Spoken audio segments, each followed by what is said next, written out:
दोस्तों नमस्कार, जय हिंद, जय भारत। डिफेंस रिलेटेड ग्रुप के डिफेंस प्रॉपर्टी मंत्रा में आप सभी का स्वागत है।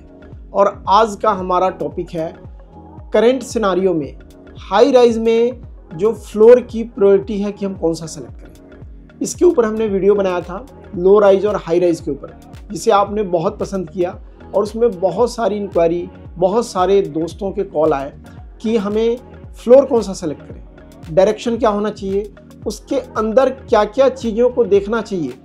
कारण मैं बताता हूँ, बहुत सारे कस्टमर हमसे आके मिलते हैं और बाद में कहते हैं कि मैंने उस समय पे सही डिसीजन नहीं लिया, स्पेशली फ्लोर में, और आज वो पछताते हैं। अगर आप चेंज ओवर करते हैं तो होता क्या है कि आपका उसमें काफ़ी लॉस हो जाता है, क्योंकि रजिस्ट्रेशन का खर्च लग चुका है, आपने जीएसटी पे कर दिया है, अदर चार्जेस, आप उसको सेल करेंगे, फिर दोबारा जब परचेज करेंगे तो आपको दोबारा रजिस्ट्रेशन कराना पड़ेगा। तो इस चक्कर में आप न पड़े, इस परेशानी से आप बाहर निकलें, सही टाइम पे सही डिसीजन लें।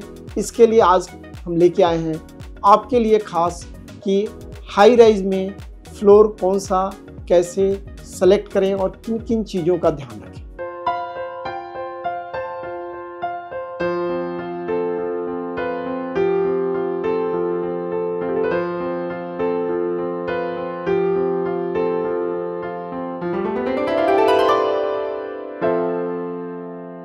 तो दोस्तों आज का सब्जेक्ट खास आपके लिए है, आपने चुना है, तो आप इस वीडियो को लास्ट तक देखते रहिए। आपके हर एक सवाल का जवाब देने की हम कोशिश करेंगे। सब्जेक्ट बड़ा ट्रिकी है कि फ्लोर कौन सा चुने।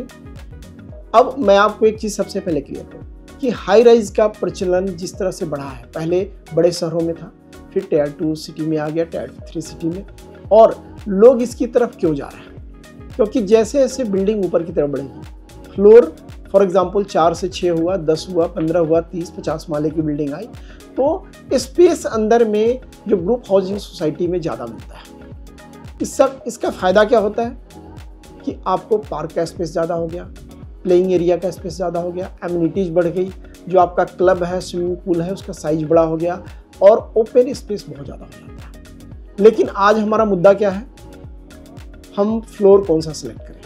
तो दोस्तों हम इसी मुद्दे पे चलेंगे और आपने बताना है कि आपका घर किस फ्लोर पे है, आपको उसमें क्या परेशानी आ रही है या क्या अच्छा लग रहा है, ताकि हमें पता चलता रहे और बीच बीच में इंटरेक्टिव भी रहे। जहां आपको लगता है कि आप हमसे सहमत नहीं हैं तो अपनी असहमति भी जरूर जाहिर करें, और जहां सहमत है ज़रूर बताएं, ताकि हम आने वाले समय में वीडियोस को और अच्छा कर सके और आपके अनुसार बना सके। जब एक बिल्डर ग्रुप हाउसिंग सोसाइटी बनाता है तो पूरी सोसाइटी एक साथ कंप्लीशन का प्लान नहीं करता, वो फेज वाइज बनाता है। फॉर एग्जांपल एक सोसाइटी में 15 टावर बनाना है तो स्टार्टिंग में 5 से 6 टावर का प्लान होता है, जो फेज 1 में होता है। फेज 2 में फिर 4 से 5 टावर का होगा, और फाइनल फेज अगर मैं बात करूँ 3rd फेज या 4th फेज की बात है तो 2 या 3 या लास्ट का जो टावर हो प्लान होता है। तो बिल्डर की अपनी एक डिज़ाइनिंग होती है जो आर्किटेक्ट के सलाह पे होता है, और आज के समय में कोशिश किया जाता है कि हर एक फ्लैट वास्तु फ्रेंडली हो, सब में प्रॉपर सनलाइट हो, एयर सर्कुलेशन। लेकिन पसंद आपकी है। हम फ्लोर की बात कर रहे हैं तो फ्लोर के साथ डायरेक्शन भी होता है। कई लोगों को लगता है कि हम मिडिल फ्लोर में गए। अब ट्रेंड चेंज हो गया। पहले क्या होता था, 10-12 माले की बिल्डिंग बनती थी, अब 20 की बनने लगी है, 30 की बनने लगी है। अगर मैं ट्राई सिटी की बात करूं, अब 35 स्टोरीज बिल्डिंग भी आ रही है। तो इसमें अगर मैं मिडिल फ्लोर की बात करूं तो 18 से 20 फ्लोर की हो जाएगी। अगर 10 मंजिला बिल्डिंग है तो उसमें 5वां 6ठा फ्लोर आ जाएगा। अगर कोई 20 मंजिला बिल्डिंग है तो 10 से 12वां फ्लोर मिडिल में हम बात करेंगे। तो अब मिडिल को आप अलग पैमाने से देखिए, आपकी चॉइस क्या है, और इसके साथ डायरेक्शन, सनलाइट, सारी चीज़ मैटर करेगा। इस पर हम धीरे धीरे चर्चा करेंगे और आगे पूरी वीडियो में बने रहिए, बहुत इंटरेस्टिंग होने वाला है और आपको बहुत मजा आने वाला है। ग्रुप हाउसिंग सोसाइटी में मैं बात करूं तो मुंबई में जैसा पहले से प्रचलन है कि लोग हायर फ्लोर पे जाते हैं। उसका रीज़न है कि वहाँ पे शोर शराबा ज़्यादा है, पोल्यूशन की लेवल की बात करें, और लोग प्रेफर करते हैं कि वो जितने हाई फ्लोर पे जाएंगे उतना उनको समुद्र, सी बीच विजिबल होगा, आसपास की क्लैरिटी होगी। अब धीरे धीरे मैं बात करूं दिल्ली में भी प्रचलन बढ़ा क्योंकि पोल्यूशन के कारण लोग ऊपर माले पे जाने लगे, वहाँ पीएलसी लगने लगा। पीएलसी में बात करूँ कई लोगों के लिए जो नई व्यूअर हैं, preferred location charge builder charge करता है कि आप फॉर एग्जांपल कॉर्नर का लेते हैं, पार्क फेसिंग लेते हैं, और डिपेंड करता है प्लेस टू प्लेस। कई जगह पे ऊपर की मंजिल में लगता है पीएलसी, और स्पेशली मैं नॉर्थ इंडिया में बात करूं पंजाब चंडीगढ़ में, तो यहाँ अगर हम लोअर फ्लोर की बात करें, ground first second third fourth तक पीएलसी लगता है। बट यहाँ भी ट्रेंड चेंज हो रहा है, लोग अब ऊपर मंजिल की तरफ जा रहे हैं। तो उनको शिवालिक का व्यू चाहिए, उनको क्लियर कट व्यू चाहिए। इसमें और कई चीज़ें मैं बात करूँ कि जब आप 5वें 6ठे माले तक होते हैं बिल्डिंग के, तो वहाँ पे आपको साउंड पोल्यूशन भी होता है, मक्खी मच्छर का भी आना होता है, जो हम बात करेंगे कि लगभग 50-60 फीट तक वो आते हैं। उसके ऊपर उनका जो मैं बात करूँ एंट्री लगभग न के बराबर है। तो आपको क्या होता है, बड़ा ही शांत, बड़ा ही क्लीन वातावरण मिलता है। जब हम बात करें 10वें 12वें माले पे जाते हैं, तो वहाँ एयर और क्लियर हो जाता है। आपको लाइट व्यू, क्योंकि अगर आपके सामने टावर भी है, तो टावर की जो एंगल होता है, लगभग हम जो बात करते हैं आज जितने भी टावर्स बन रहे हैं नए, 60 से 80, 100, 120 फीट का गैप होता है। तो जैसे जैसे आप ऊपर की तरफ जाएंगे, आपको sunlight, natural light, air flow बहुत अच्छा होगा। अगर आप 20वें 22वें मंजिल पे जाते हैं, तो वहाँ पे पॉल्यूशन न के बराबर होता है, जिसको हम नॉइज़ पॉल्यूशन कहते हैं। कि आपको जैसे अभी हमारे पीछे बैकग्राउंड म्यूजिक आ रहा है, तो आपको थोड़ा थोड़ा म्यूजिक लग रहा होगा, लेकिन जब उसको मैं बंद कर दूँ तो आपको एकदम क्लियर कट साउंड नज़र सुनाई देगा। और यही आपको जब हाई राइज में 20वें 22वें मंजिल, उसके ऊपर आप जाते हैं 30 मंजिल, 32 मंजिल, 35 मंजिल पे, जैसे जैसे ऊपर जाएंगे आपको वैसे वैसे शांत वातावरण और विजिबिलिटी, क्योंकि आप दूर दूर तक अपने बालकनी में बैठ के देख सकते हैं। अब एक कई व्यूअर का सवाल आता है कि बालकनी में हम जाते हैं हाई राइज बिल्डिंग में, मुझे 8वें 10वें माले पे, किसी को 20वें माले के नीचे देखने में डर लगता है। तो उसमें भी अब जो डिज़ाइनिंग में चेंज आ गया है। जो बालकनीज हैं, पहले जो बालकनी होती थी 3.5-4 फीट, अब 4.5-5 फीट, ताकि आपके जो कमर से ऊपर का प्लेस है वो कवर हो जाता है और आपको उतना डर नहीं लगता। 1-2 बार आप जाएंगे तो शुरू में लगेगा, लेकिन आपको नेचुरल लगेगा, बहुत अच्छा लगेगा। मैं कई अपने फ्रेंड्स के घर जाता हूँ जो हायर फ्लोर पे हैं, तो वहाँ बैठ के बड़ा सुकून मिलता है। दूसरी चीज़ है, मैं आपको एडवाइस करूँगा कि कई लोगों का घर है हायर फ्लोर पे है, उनके यहाँ कोई गेस्ट आता है, उनको लगता है नीचे देखने में कि कई बार की अनजाना सा डर लगता है। तो आप क्या करिए, अपने बालकनी में लास्ट में आप फ्लावर पॉट्स डाल दीजिए।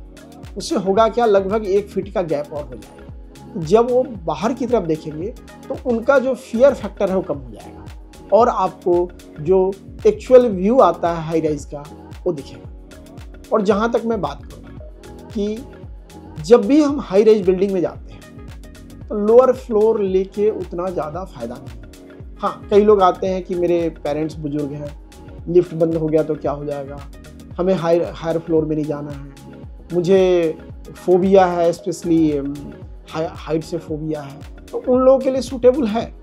लेकिन आप एक्स्ट्रा पैसा पीएलसी का लोअर फ्लोर में क्यों दें? उससे अच्छा तो आप जो S+4 या S+3 की मैं बात करूं, फ्लैट ले सकते हैं, फ्लोर ले सकते हैं, अपार्टमेंट ले सकते हैं। तो हमारे अनुसार से जो मैं आपको बताना चाहता हूँ, जब भी आप हाई राइज बिल्डिंग में जाएं, तो अपने चॉइस के अनुसार इधर मिडल के आसपास रहें। आपको अगर हाइट से फोबिया नहीं, आपको अच्छा लगता है, तो आप ऊपर के फ्लोर की तरफ जाएं, क्योंकि घर के अंदर जाने के बाद एक बार आप लिफ्ट के साथ गए, ऊपर गए, तो आपको फ़र्क नहीं पड़ता है इधर आप फर्स्ट फ्लोर में हैं या 35वें फ्लोर पे हैं। तो दोस्तों, आपको ये सजेशन हमारा कैसा लगा हाइट का, इसके ऊपर और आगे बात करेंगे। वीडियो में बने रहें और अपने विचार, अपने कमेंट्स ज़रूर साझा करते रहिए। अब मैं बात करने वाला हूँ कि कई लोगों को लगता है कि मिडिल फ्लोर में जाए।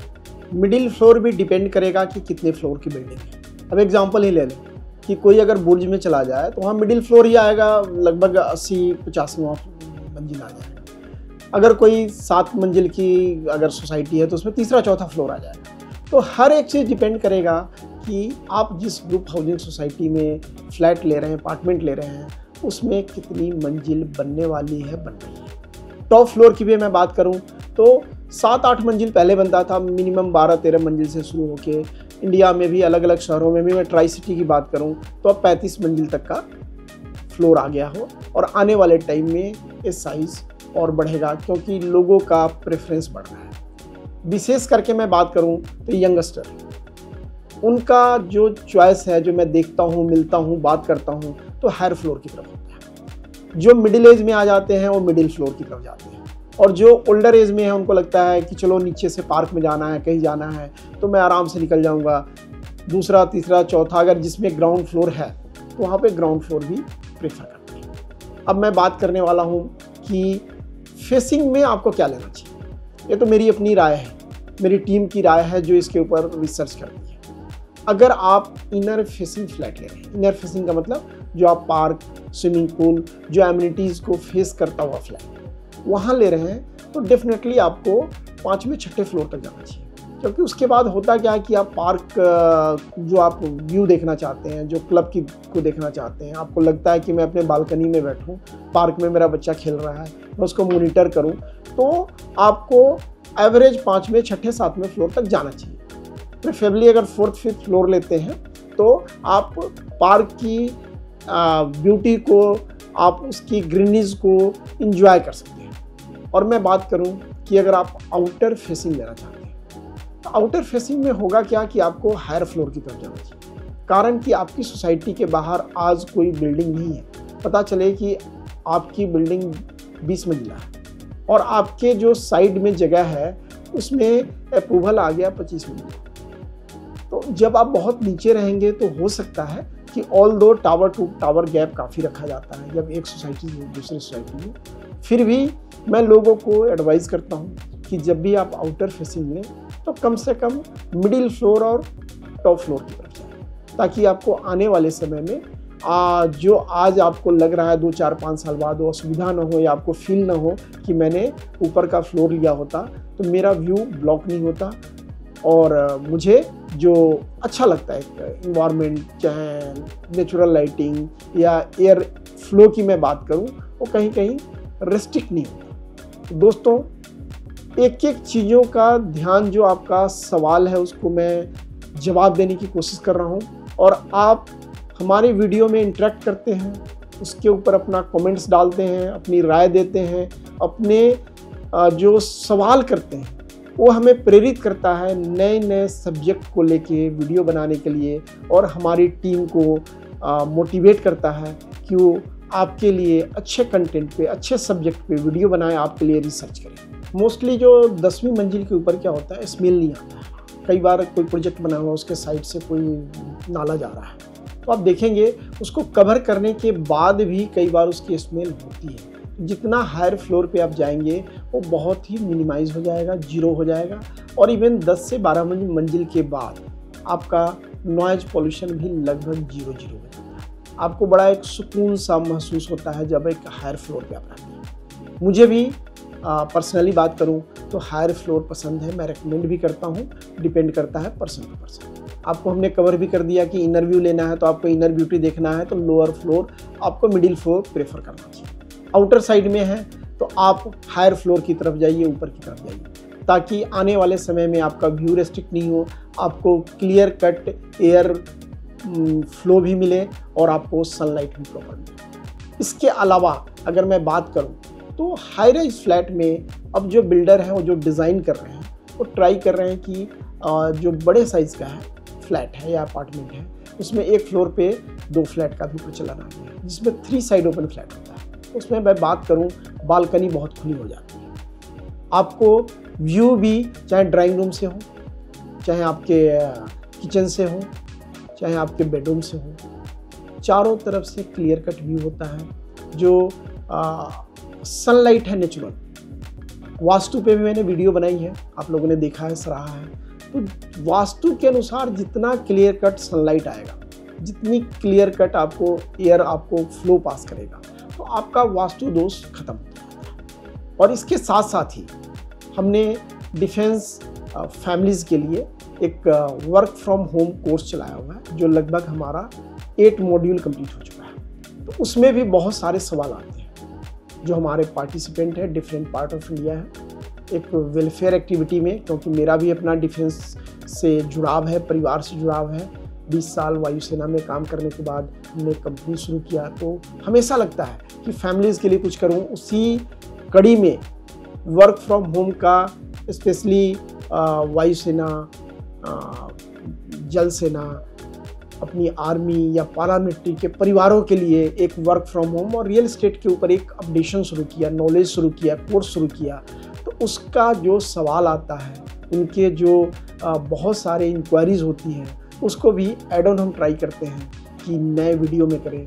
तो दोस्तों, आप अपने प्यार इसी तरह हमारे चैनल के साथ हमारे साथ बनाए रखें।